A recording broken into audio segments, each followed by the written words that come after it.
हंडरगोळीत जळोजी मुळोजी soybean हमीभाव केंद्र सुरू झाल्याने शेतकऱ्यांची झाली सोय। शेतकऱ्यासाठी शासनमान्य सोयाबीन हमीभाव केंद्र सुरू करावे अशी मागणी शेतकरी वर्गातून होत होती।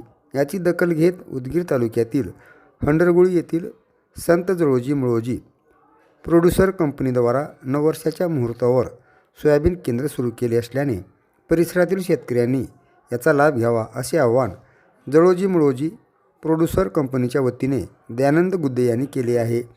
राज्याच्या अनेक भागात सोयाबीन हमीभाव खरेदी केंद्रे सुरू झाली, मात्र हंडरगोळी गावात सोयाबीन हमीभाव खरेदी केंद्र नव्हते, म्हणून परिसरातील बहुतांश शेतकऱ्यांनी आपला माल आडतीला विकले। नोंदणी केलेले असंख्य शेतकरी शासनमान्य हमीभाव केंद्र सुरू होण्याची वाट बघत होते।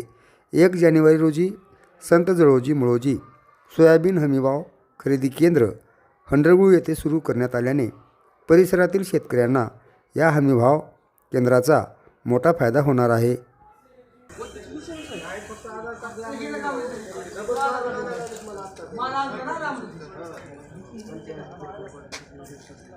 काय तुमचं पडले